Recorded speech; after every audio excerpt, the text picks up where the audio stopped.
एकादश मुखो यस्तु रुद्राक्ष परमेश्वरी शरुद्रो धारणात्तस्य सर्वत्र विजयी भवे।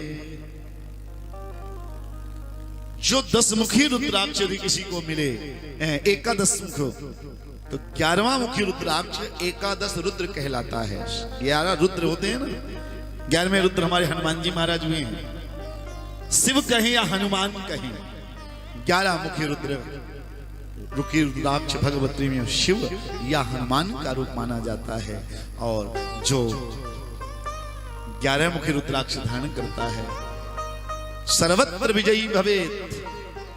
किसी के कोर्ट कचहरी के केस चलते हों, कोई भी केस चलते हों, अब तो राजा महाराजा नहीं है, पहले युद्ध करने जब राजा महाराजा जाते थे तो भगवत में 11 मुखी रुद्राक्ष धारण करके, मैंने कहीं पढ़ा था ऐसा किसी राजा की कहानी में, 11 मुखी रुद्राक्ष धारण करने से विजय मिलती है किसी भी चीज में। कोर्ट कचहरी का केस कोई हो, आप 11 मुखी रुद्राक्ष धारण करिए, आपको उसमें सफलता मिलेगी। विजयी भवे, सर्वत्र विजयी भवे। एक जगह ही नहीं कहा, हर चीज में विजय की बात कही है, यानी आपको विजय की प्राप्ति। 12 मुखी जो रुद्राक्ष है, द्वादशास्यं तु रुद्राक्षं धारयेत् केश देश के आदित्याश्चैव ते सर्वे द्वादशैव स्थितस्तथा। जो 12 मुखी रुद्राक्ष है, 12 मुखी रुद्राक्ष का नाम सूर्य है। भगवान सूर्य नारायण के कितने प्रणाम हम लोग करते हैं, कितने नमस्कार हैं सूर्य के? 12 नमस्कार। तो सूर्य की जो किरणें हैं वो मुख्य 12 किरणें होती हैं। भगवत प्रेमियों, भगवान सूर्य का ही साक्षात स्वरूप है 12 मुखी रुद्राक्ष। 12 मुखी रुद्राक्ष किसी को प्राप्त हो तो 12 मुखी रुद्राक्षों को केस में धारण करना चाहिए, सर में धारण करना चाहिए, बालों के अंदर हो। और धरती में सूर्य से बड़ा कोई दुनिया में विद्वान नहीं, ज्ञानी नहीं है। आप लोग कहते हो ऐसा कैसे हो सकता है?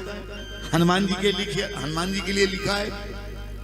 आप लोग हनुमान जी की स्तुति करते तो वहां लिखा है, ज्ञान नामात्र गण्यम सकल गुण निधानम वानराणामधीशम रघुपति प्रिय भक्तम वात जातम नमामि। तो आप लोग कहते हो हनुमान जी सबसे बड़े ज्ञानी, सूर्य कैसे हो गए? पर भैया आपको मालूम है हनुमान जी के गुरु जी कौन है? हनुमान जी के गुरु सूर्य भगवान है।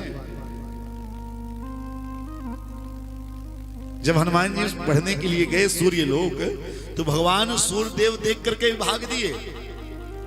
आगे आगे सूर्य भगवान, पीछे पीछे हनुमान जी। रुक जाइए गुरु जी, रुक जाइए।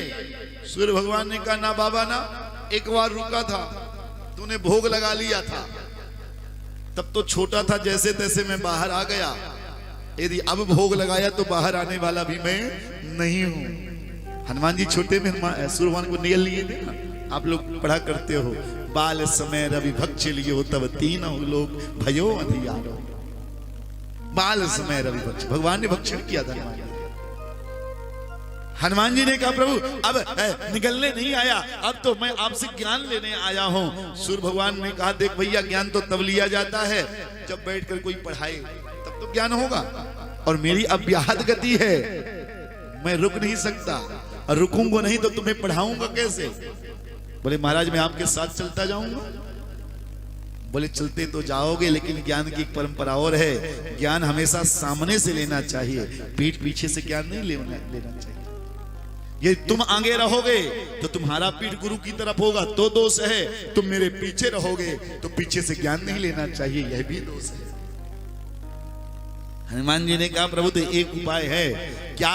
बोले आप सीधा चलते जाओ, मैं उल्टा चलता जाऊंगा, मैं उल्टा चलूंगा, आप सीधा चलिए। और हनुमान जी महाराज पिछलते गए, सूर्य भगवान सीधा चलते गए, और संपूर्ण ज्ञान हनुमान जी को भगवान सूर्य ने प्रदान किया है। तभी तो हनुमान जी महाराज कहते हैं, गुरु से जब ज्ञान लिया जाता है तो गुरु दक्षिणा दी जाती है। हनुमान जी ने पूछा, आपने मुझे ज्ञान दिया है, मैं आपको दक्षिणा क्या दे दूं? सूर्य भगवान ने कहा, बेटा हनुमान, तेरे जैसा शिष्य पाना ही गुरु के लिए बहुत बड़ी बात है। फिर भी यदि तुम मुझे कुछ देना चाहते हो तो मुझे ऐसा गुरु मंत्र, गुरु दक्षिणा दो कि आप मेरे बेटा को, मेरे रूप को धरती में जाकर राम से मिला देना, और मुझे कुछ नहीं चाहिए। हनुमान जी ने कहा, गुरु जी आपकी इच्छा पूरी होगी। और भगवत प्रेमियों, तब हनुमान जी महाराज ने सूर्य भगवान को जो आदेश किया था, वचन दिया था, उस वचन को पूरा करने के लिए ही सूर्य के अंश से सुग्रीव का जन्म हुआ था। और उस सुग्रीव को हनुमान जी ने राम जी से मिलाया और अपने गुरु दक्षिणा को पूरी की है। और तब राम जी के पास हनुमान जी गए। जब तक सुग्रीव को राम जी से नहीं मिलाया तब तक हनुमान राम जी की सेवा में नहीं गए। ये है लीला भगवान की। यानी भगवान सूर्य से बड़ा कोई ज्ञानी नहीं, इसलिए द्वादश जो रुद्राक्ष है ये तेज देने वाला है।